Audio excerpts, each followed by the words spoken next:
All right, so hello everyone. Welcome to the very first pitch deck clinic with Nikolina from GlycanAge. This looks super cool. When I had the idea for pitch deck clinic, I had no idea which decks I was going to get.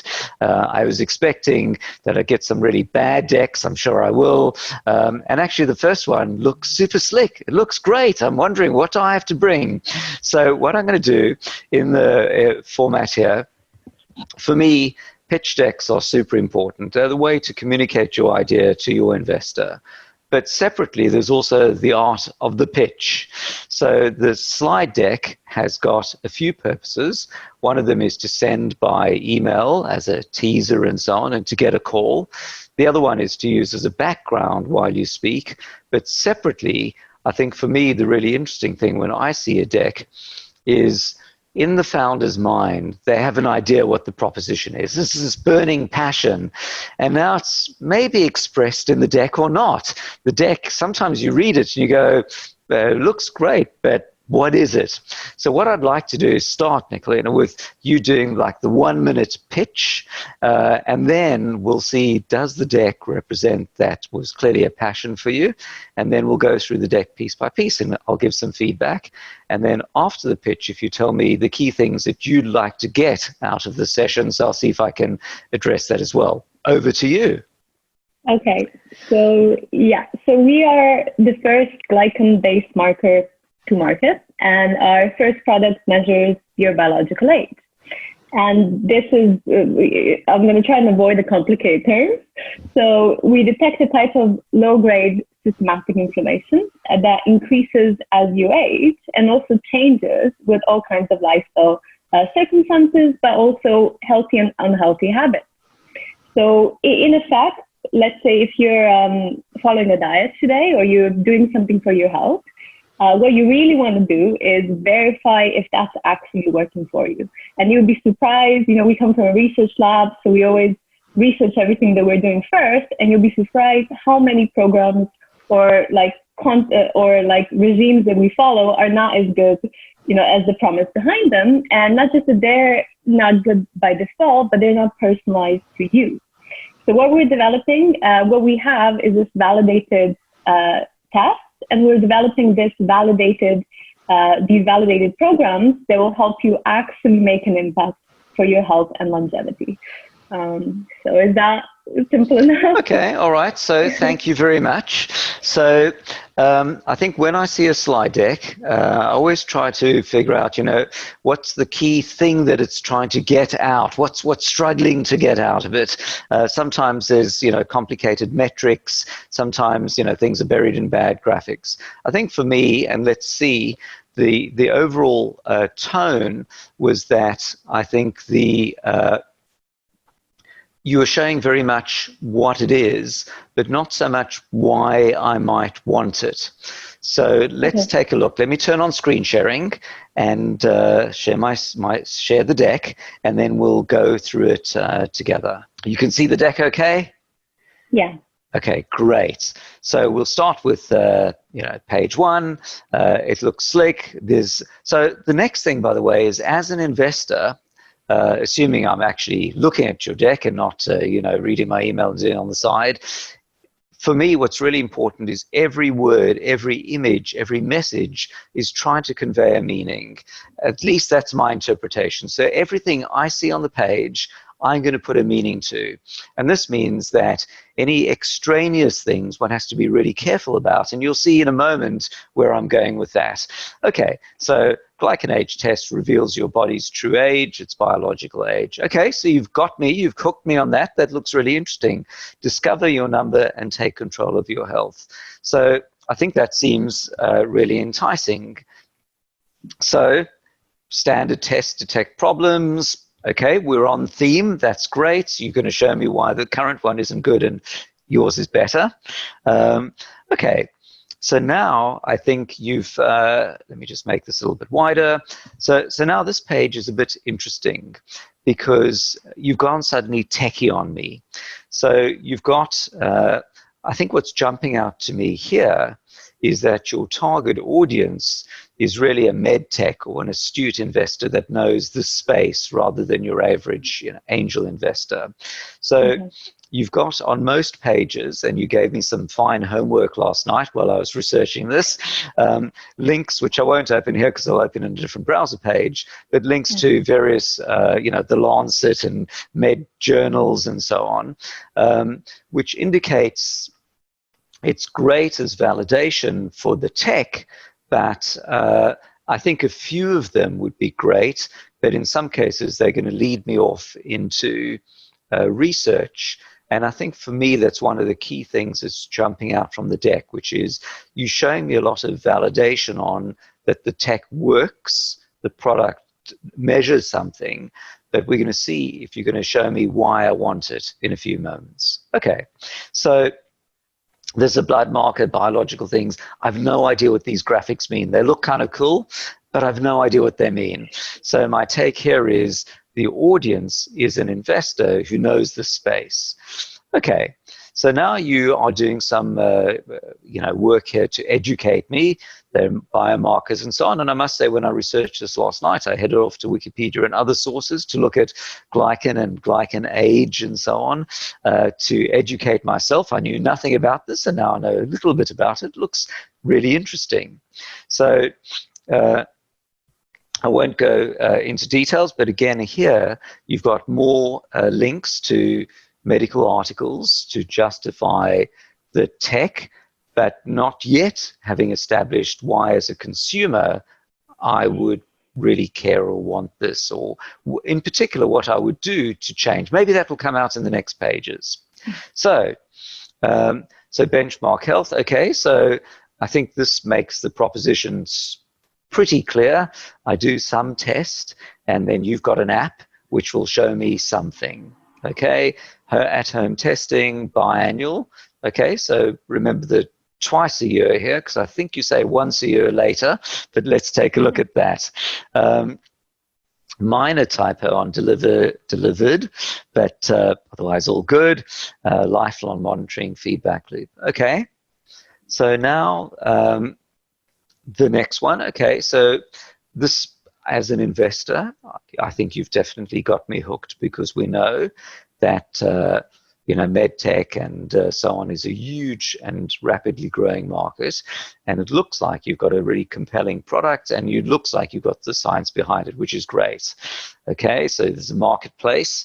Marketplace sometimes means something different. So when I read marketplace, I often read that there's going to be a portal with different vendors, like an Amazon marketplace. So marketplace, one might be a little careful lest an investor read something different from that wording. Okay. All right. So we've got, perhaps that is the marketplace where you've got different doctors and so on in there. Okay, great. Okay. So you've got very big numbers here. One of the cautions with big numbers is you showing the size of an entire industry, and then the question is, what percent of the industry will you get? I think in this case, it's fine, to show, oh my goodness, I didn't realize was, 3.6 trillion. The ones that people should avoid is to go, Facebook is a 1 billion marketplace. It's like, and we're going to have 0.01% of that, but here it's I mean, that's fine. And again, so here I would have expected, by the way, a link to maybe the size, some metrics on the size of the market, but this takes me to another medical report. So I think you've sort of sprinkled these throughout, but the context is sometimes right and sometimes not right. Okay. Can I explain why? Absolutely, for sure. If you like. So if you go on the others back up, one part of this huge market is the weight loss and healthy eating. And we published this study, it's a very recent one, a couple of weeks ago, where we observed 2,000 twins, and the ones that lost weight improved their GlycanAge, and the ones that gained weight got worse in their GlycanAge. So I'm trying to explain that we have like an angle for this market, so that we can start to attack the weight loss and healthy eating market. I didn't go into the percentage model because we don't have enough practical data on that, but it just says that we can be specific on a segment of this market. Okay, so I think the way you put it is perfect, right? It makes sense. The question is now, can you tease it out and reflect that in the deck to maybe zoom in, microscope, whatever, magnifying glass on that to show a breakdown of that and how it might address that. Then it jumps out and becomes exciting. Okay, so now you've got your business model. So 1 test a year. I think you mentioned 2 earlier. So, there's slight disparity. Yeah. And now you've got, I can pay monthly, quarterly, yearly, which looks great. And then I've got some doctor's fees, which I'm not quite sure where they'll come in yet, but we'll see in the next page. Yeah. Okay, and that's a good amount per year per customer. I think for me, my feeling as a consumer is that that's quite a lot for 1 test a year. I'm signed up with 23andMe. I think that was about. It may have been a few years ago about that price. Maybe it's a bit less now, I forget. But I saw that as a one-off, rather than a yearly thing. So I might, as an investor, I won't ask you now, but I might ask what consumer research you've done to find out price points and the elasticity of demand. But I would assume you may have. So your pricing is going to be perhaps either based on the cost of running your service, you just can't do it lower because this is the cost of the medical assays or something, or you've established that that's the optimal margin to make and so on. And I don't know, but I would, as an investor, probably delve in and ask you about that. Okay, so now on the competition. I think everyone's got this quadrant. Sometimes the quadrants make sense, sometimes not. You always expect in your deck that you're going to be at the top of the top right quadrant, and indeed you're there. So here you're showing, all right, so you're a SaaS business. SaaS businesses are very popular with investors. They'll always ask that you take a regular business and make it a SaaS model because they love to see that ongoing revenue. So it's nice that you've put yourself on this level. And over here, I guess you're saying, because quadrants always look sexy, but then you're left wondering what on earth it means. So, okay, these guys are just giving you some information, and here you're telling me how I can do something with that, which we'll see then in a moment if that's shown in the deck. Was that a reasonable summary, or would you add anything to this? Yes. So how I explain it is they give you like a information readout, like an epigenetic or a genetic readout, while we measure direct effectors. So glycans drive a change. So they're the first thing to change. So they're a lot easier to quantify and, to base like the follow-on consultations on. So you can say that it performs better in practice and in research. And if you go to the other slide, I explain how it performs better in research. But yeah. Okay. So. All right. So this slide looks very pretty. It's quite complicated. So it integrates genetic, epigenetic, and aspects of ages. Okay, so this one's definitely going to need you to explain it. Otherwise, people won't understand what it is. I won't go into this now. So stress, diseases, and so on, change something changes your biological age. Okay, so far you've established the proposition that certain things change your age. What I'm looking for as a consumer, and I think super importantly as an investor, because I'm now thinking as a consumer seeing this product, what would I do, which will make you more or less investable, is I would be looking for, okay, you can show me what my biological age is. What do I do to change that? Okay, so let's keep going. So now, okay, so these are science. So the usual thing I would have jumped to is, oh, this is your team. But this isn't your team. These are scientists that you have on call. Is that right? Yes. So we came from a research lab. So here I explain the development of our IP, the relationship with our IP, and what was like our our scientific baseline, so it's all these technical aspects of the technology and why we have a head start. So why there's no direct competitor at the market, why we restricted direct competitors, and things like that. Okay, so the 20 million in funding, that wasn't to GlycanAge, that was to this and other research groups that you're drawing on that research, is that right? Yes, so our chief scientist, who's in the middle here, Gordon, he's the owner of Genos, which is a private research lab, which received the 20 million in research funding, so it's non-dilutive funding, and it led to our IP. So based on the baseline they developed in the lab, we could develop this IP, which was then granted exclusive access to GlycanAge as a commercial vehicle. So this is a research lab. They're not commercial sales vehicle. We are the commercialization of these innovative products coming out of the lab. Okay, and who owns the intellectual property?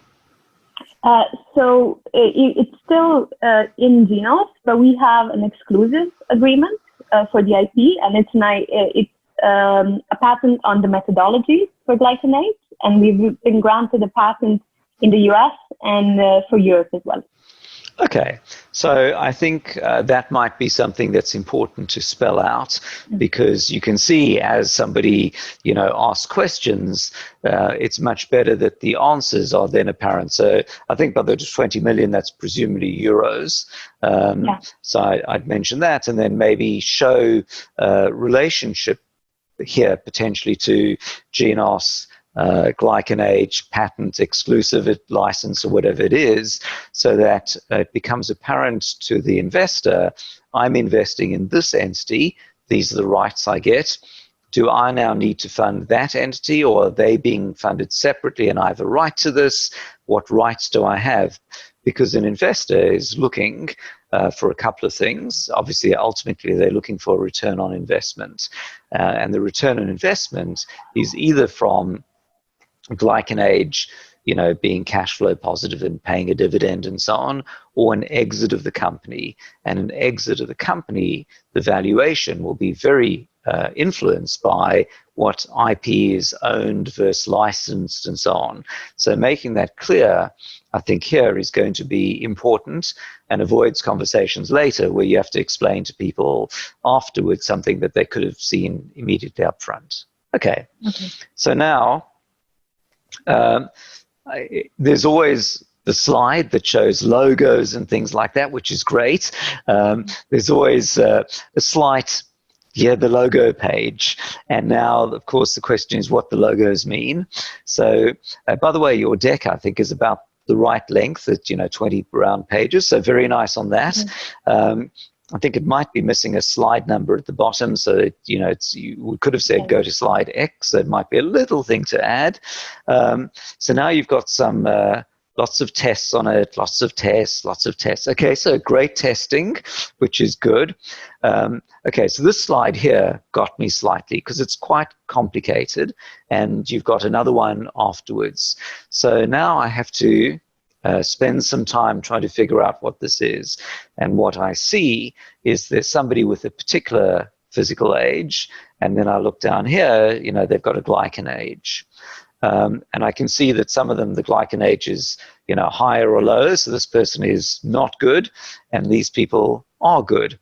I think what I would, so I think for me, this slide probably summarizes the take overall I have, which is your team are obviously very smart, people in the space, and super scientific. How do you take what you've got and make it, I shouldn't say dumbed down, but make it really consumerized?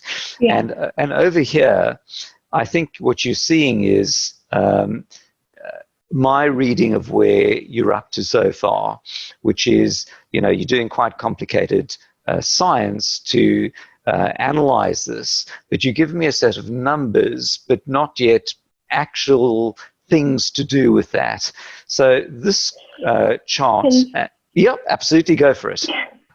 So actually what this slide was, I guess I should have added more wording at the top. These are actual clients so they're users and they're anonymized. And at the bottom, you see how their results have changed by them undertaking different interventions. So the first one improved 9 years with dietary improvement, and the last one here also it didn't lose weight, but with nutritional improvements decreased another 7 years, and she already had a positive result. So I'm trying to explain that somebody with a high result can reduce. I'm trying to explain that somebody with a good result can improve it further. And also here, like this is a separate example where I talk about menopause and fitness intervention as well. But of course, I mean, this format is maybe, it should be improved to be a lot more understandable maybe. Okay, got it. So I think this is probably the maybe definitive slide that could, if redone, bring everything to life. So imagine that this had, on the top, the left one, it had Bill, the guy's name, just make up a name, of course, Bill 36. You can even have a picture of somebody. You can Google around, and there are now AI pictures, so they're not even real people, so you don't need to worry you've taken somebody's picture. And, you might have a little thing at the bottom saying, pictures are all AI pictures, which will have investors go, oh, that's kind of cool. And if you drop me a note afterwards, I might even see if I've got that link. So let's assume that was Bill, 36, and then underneath, suffers weight loss, weight thing, smokes, whatever it is, actual age 36, GlycanAge 56, actions, based on GlycanAge, did the following, and then effect 1 year later or something like that. And so if you showed me something like 3 people's faces, and now, what the problem is, what they did, and how it resulted in improvement, suddenly the idea jumps to life. And I think here it's saying more with graphics and imagery and less with lots of lines. And also I think the other things, just in terms of the formatting, maybe in the PDF, is everything ran into each other here. So you've got the basics, and then you've got, the age you measured, and then you've got, what they did. And I think, by the way, on the dietary improvements, I think for me, what would be super important, and I think the key issue that I have buying into the proposition here is you showing me what the age is, but you haven't established or showing me the recommendations you make to help me change that. So if I were to see here that either the app or the marketplace of practitioners, based on this information, they could then suggest the interventions to make, and then, maybe the person has resulted in a change, or maybe it's too early to say and they've got the information and they still, you'll come back in 6 months to see what's changed. Does that make sense? No, absolutely. We're lacking a lot of better graphics on this. So yeah, absolutely. That's really good feedback. All right. And of course, what's also fun is, if you choose the right persona here, the investor who's your audience, if you pick something that you think might match the investor, then they will be hooked in here as well. So, as I'm reading this, I'm going, exercises, average sleep, is that me? Oh wait, their GlycanAge is good. So you can actually get empathy and hook me in here. Or maybe you have an investor that's going, oh, that's me. I really need to use this app. And I think, you're selling to an investor, both in terms of the numbers and the scope of the proposition, but the investor is also proxying an end user themselves. And if they see that an end user would love this, or they see themselves as a user of this, then that's so much more powerful. Okay, so you've got another page of the same. Okay, great. You had me on one page, 2 is enough, but 1 was enough. But if you've got some personas, you might even put one persona per page so that you can flip through it, at leisure, because here the page is really busy. There's like 100 words on this page.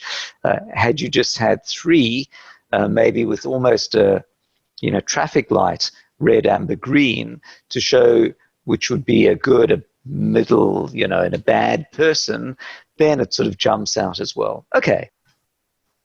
I think the roadmap could be presented in a different way. So you've got a timeline, but some things seem to be going downwards and some things upwards.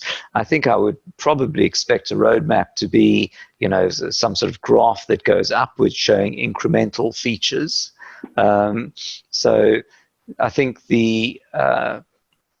some of these things, I think they're different classes of things. Some of them indicate sort of different reporting.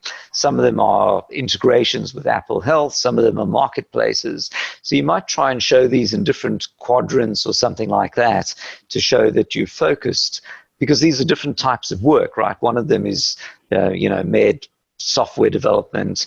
One of them is marketing. One of them is a marketplace.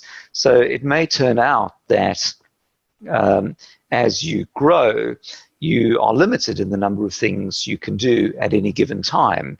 And if you're going on several different vectors at the same time, you may not be able to do all of those. Or maybe it turns out that, the tech, you hit a bottleneck. Or maybe you hit a bottleneck with, marketplace, or you want to hold on the marketplace for a while.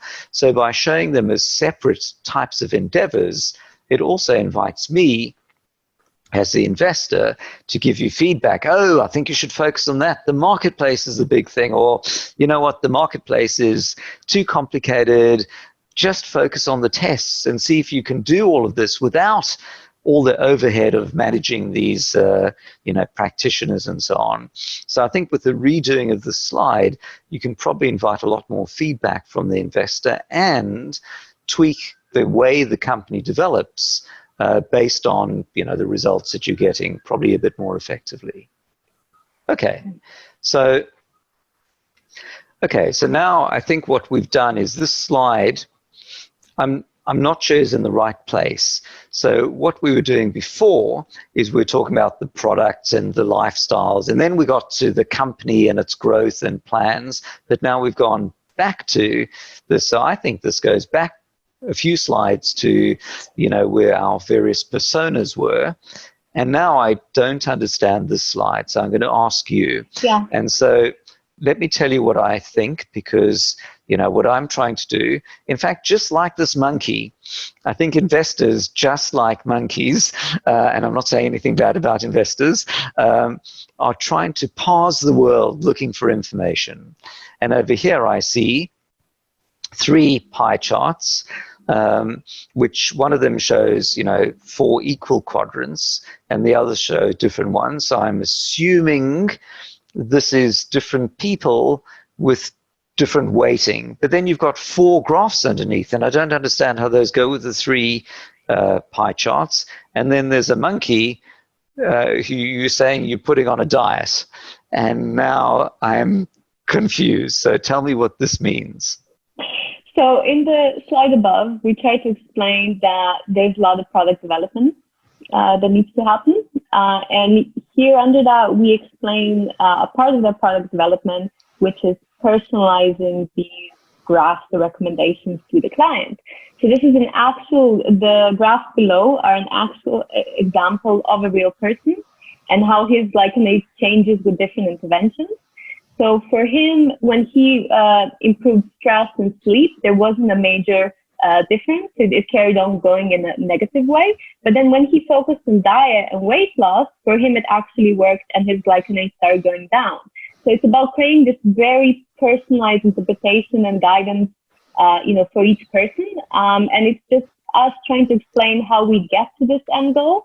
Okay. First one is working with a specialist who do this, based on, they give you a note on your dashboard and they give you like a written recommendation. And then from there, we follow what you're doing and then we put it into a more like visual concept that you can. Okay. So and where? It's kind of, yeah. Okay. And where does the monkey come in? So the monkey is from a study where they did intermittent fasting. It's kind of just explaining that intermittent fasting really works for this individual. So yes, we have a lot of research and data that's very scientific behind it. So we're now looking for ways how to productize it. How do we? Okay, all right. So this information comes from testing on a monkey, not one of our test users. Okay, so. Yeah. Okay, so that takes me in a whole different direction. I think, firstly, this could then be presented in a clearer way, which is, effect of different things on different graphs. So, one, restrict sleep or something, this is the change. Two, restrict diet, this is the change. And you could show, the before and after. I think for me, what's interesting here is also this is in a sense showing how some activity leads to a change in the GlycanAge or the data. What I'm interested in is, as a user, as someone interested myself, at the end of this, looking at the slide deck last night, should I sign up and get this? And for me, what I didn't quite get to is the information I would get that would help me change my life. Should I cut down on coffee? Do I need to go running more? Whatever it might be. So I think for me as the consumer, and hence as the investor proxying the consumer, I think to work a bit harder on showing not how you only create this GlycanAge out of the inputs, but then tell me what to do to change it. So let's see if we get there on the next pages. Okay, so now you've got the team. Team looks great. Obviously, there's a family connection here, which is fun. It looks great on the credentials. Nicely presented. You've got a great set of advisors, which looks good. And now we get to so frequently a slide deck ends. I'm delighted you've got, the ask. You've called the deal. So why are we here? What are you looking for? Okay, so you're looking for 1.2 mil. Do you offer SEIS or EIS to your investors, or would you be able to? EIS. I would be able to offer EIS.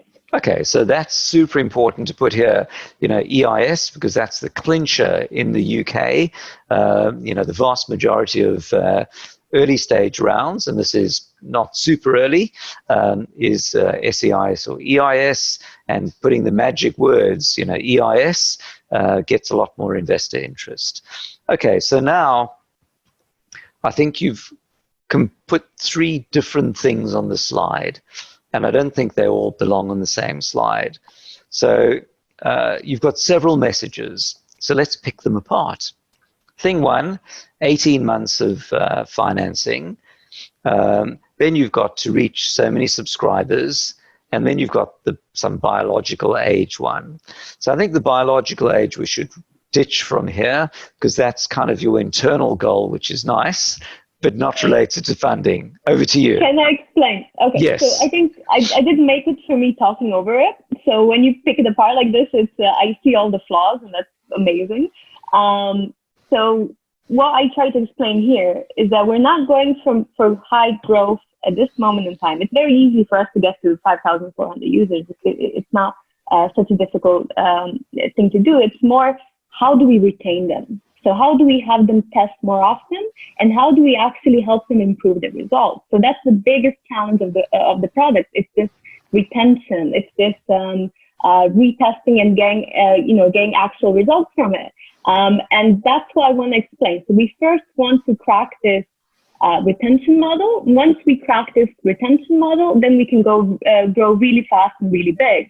But we can't do that before we crack this. So if we have 5,400 users and only 5% redo the test, I don't think we have the right product for the technology we have. I think we have to figure out how do we balance this technology around the product that is actually.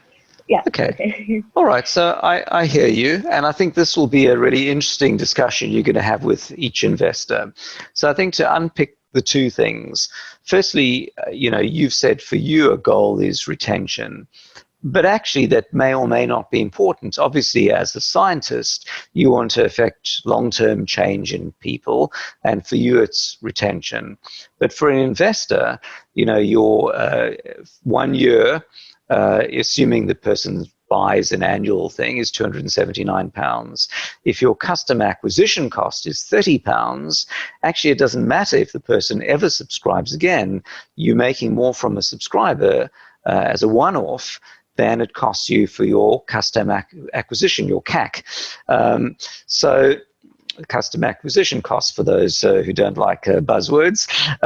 So you've made the goal, the acquisition, but it doesn't necessarily need to be, or the retention, I should say, but it doesn't necessarily need to be. I think the other thing is that when you're raising funding for different stages of the business. And each stage comes with a certain type of investor who looks to invest either in super early stage, in sort of idea or prototype stage, in traction, in revenue. And the amount that they will invest is going to vary at each stage. So I think the slight disconnect for me is you're raising a 1.2 million. And normally, did you have a valuation in mind, by the way, for that? It's something we would need to individually discuss. So I do have one in mind, but I would discuss this individually. Okay, all right, and that's very wise. So I can tell you the SeedLegals data shows that people, sell or give away a median of 15% equity in a funding round. So that means your valuation, you simply multiply the amount you want to raise by 5, so that the investor owns 1 in 6 or 16% of the business. So that would mean a £5.5 million or £6 million pre-money valuation to fit the median. Now, it doesn't mean that that's what it needs to be in your case. You might have something different in mind, but again, the median on the curve would suggest that. And were it to be that, a 6 mil valuation would normally mean the company's making some amount of revenue and you're in the scale mode. So you've established a revenue model. You might be making £50,000 a month revenue, $500,000 a year roughly, and that would then be a 5 mil pre-money valuation or thereabouts. So that would be the ballpark. And for that, I would then be looking as the investor to go, amazing, I'm now looking to get the company to grow 2 to 3x year on year, and look to raise 3x that amount in another 18 months or so, 3 to 5x the amount in 18 months. So I think the slight mismatch, I think, is that you're saying that you're still establishing and still testing, but I think the amount you're looking to raise is putting you slightly further ahead of that. And so for that, as the investor, I might say, I would like to maybe see more ambition on getting the scaling were it to work. So, of course, you don't yet know if it'll work. What you're trying to do is get me to invest based on that future ambition. And if you're showing a sort of a lack of confidence, well, I want to do some more testing first, that's sort of a little signaling of you're not quite sure. So I think you need to be the right amount of, yes, we're good to go, we still need to do a bit of validation, versus, oh, it's interesting, it's still being worked on, and all is good, but it might reflect the valuation and the amounts there. I think the other thing which is interesting, of course, is if I multiply 279 by 5.4K in 12 months, I get 1.5 million, but you're saying that's over 18 months. So those numbers, again, when you put numbers, you invite me as the maths guy to go and to take up my calculator and multiply it. So always be careful if you put multiple numbers that people will go and run the numbers, particularly if they're investors. So now the other thing which you haven't told me, and we'll see if it's on the next slide, you haven't, is how you want to use the money. How does it go on the team? So, 1.2 mil buys you, a team of 12 people maybe, or 10 people for 18 months. You're already covering that if your revenue projections are right with your revenue. So maybe you can tell me briefly what the team size you're looking for, and then I think it would be worthwhile, putting that in the deck so that it becomes clear to the investor as well. So on the team side, at the moment, a lot of people are working pro bono or for equity. And with the, we do cover some expenses going as it is, but we have quite high future expenditure on product development, and majority is still marketing. And then it's hiring these consultants or these preventive specialists in-house so we can provide better service to the users and focus on this model of getting them to retest. Our whole business promise, as you said, it's value to the user. And the value to the user, as you said, is how can we improve use? And we know this by scientific research, how it works on a general group, but on the individual group, how do you create a product that's personalized to every single person? Yes, of course, that's a huge challenge. And that's what we're looking to work on over the next year. So it's not it's not so much revenue, it's really product development to a point where a user really loves the product, that he would continue to use it lifelong, that he would value it so much that he would use it until the end of his life. Yeah. All right, so I got it. And by the way, that's hugely compelling, right? And that's the reason I'm going to invest. Hypothetically. So the trick here, I think, is to bring that to life on the deck. So you're going to, I think what I would be looking for is to show me, what your team size is today, what your team size might be, in a year's time or maybe 2 years' time, what the money's going to go on, is it marketing or not? And I think on the marketing or product development is actually really important because, a startup is all about doing development to get to product market fit, and then marketing that where your customer acquisition cost is less than the revenue per customer to scale up. And one of them is about, a smaller amount of investment typically to get you to that stage, and then a larger amount to scale up because the model is proven. And you're in that place in the middle, right? You've done a lot of research. You still want to ideate on it a bit more, but it's got the hallmarks of getting there. So I think I would like to see that future plan, and also, to see the team size, because that also invites me as the investor to go, what, I think maybe you could dial down a bit on the tech dev because you're spending too much on tech now. I think you've got a product we should scale up at this point. Of course, they may or may not be right, but I think that discussion might be interesting as a hook, and also get their feedback as to, should you still be doing more product development, waiting for perfection, or actually maybe it's sufficiently good that you can start getting it out there and improving it. And, many products, the MVP or the minimum valuable products turns out to be quite a lot simpler than the founders had in mind. Maybe it only has to do one thing for Bob and help him get more sleep or cut coffee or cut smoking or something, and it's a winner. And all the other cool things you're doing you can do later, but you can scale that to hundreds of thousands of paying users in between. So I'm going to I think you've got one more slide. Our vision.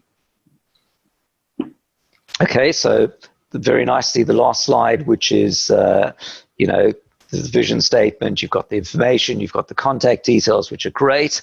I think the imagery is slightly different to the previous pages, but otherwise that's great. So I'm going to go back to video. So thank you for taking me on that journey. I think that from my perspective, we've teased out the things that as an investor I would be drilling down into. Was that helpful? And what would you think might be the things you do, or what would be your feedback? You might go, thanks, I'm going to ignore all of that, or actually these things might be useful to pick up on. Yeah, I think you're definitely right on the just the visual element, but the side of the consumer, how he actually, what advice we give, how he sees concrete changes, and putting that in a nicer format than a scientific study.